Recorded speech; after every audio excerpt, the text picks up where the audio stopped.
जय श्री राम दोस्तों। आज हमारे पास वोल्टास विंडो एसी की कंप्लेंट आई थी। साथ में मेरे साथ दीपक है।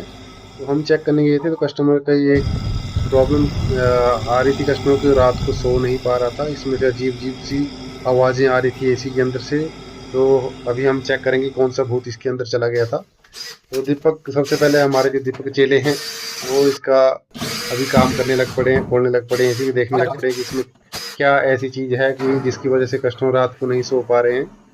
तो इससे पहले कि वीडियो आगे जाए, सबसे पहले आप चैनल को सब्सक्राइब कर लीजिएगा दोस्तों, अगर आपने चैनल को सब्सक्राइब नहीं कर रखा है, और लाइक भी कर दीजिएगा वीडियो को। तो अभी एसी को हमने खोलना स्टार्ट कर दिया है। तो सबसे पहले हमने कॉइल्स को खोल दिया है, उसके स्क्रू को खोल दिया। उसके बाद हम जो कंडेंसर फैन रहता है उसको भी हम खोल लेंगे और चेक करेंगे क्या ऐसी चीज़ है जिसकी वजह से कस्टमर रात को नहीं सो पा रहा है इस एसी की वजह से। इसमें से अजीब अजीब भयानक आवाज़ें आ रही है। तो थोड़ा जाम हो गया था जो हमारा फैन मोटर है। तो उसका फैन जो ब्लेड था वो थोड़ा जाम हो गया था, तो इसको थोड़ा ठोक पीट के हमने बाहर निकाल लिया है। उसके बाद जो हमारा ब्लोअर है ये भी जाम था थोड़ा, क्योंकि बहुत पुराना एसी था, 10-15 साल पुराना एसी था, तो उसकी वजह से ये नहीं खुल रहा था।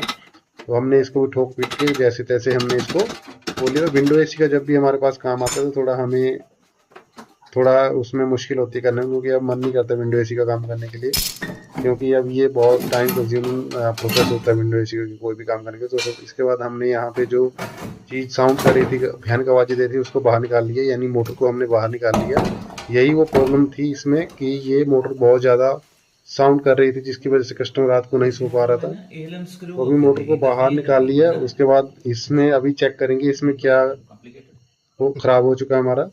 तो वैसे मैं सस्पेंस को हटाता हूँ और आपको बताता हूँ कि इसमें जो हमारे वायरिंग है वो ख़राब हो चुके हैं।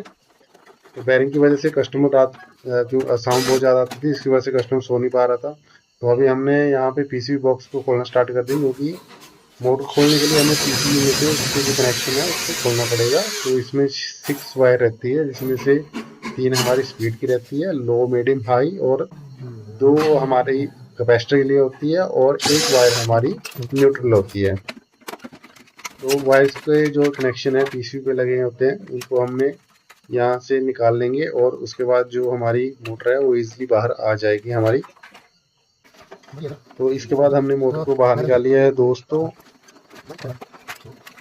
जैसा कि आप देख सकते हैं मोटर हमारी बाहर आ गई है। तो अब इसको खोलने का कार्यविधि आगे बढ़ाएंगे, और तब तक मेरे को आ जाता है कि फ़ोन में फ़ोन सुनते सुनते ही इस मोटर को खोलना स्टार्ट कर देता हूँ। अभी नेक्स्ट वाला प्रोसेस आपको दिखेगा पार्ट 2 में। Thank you.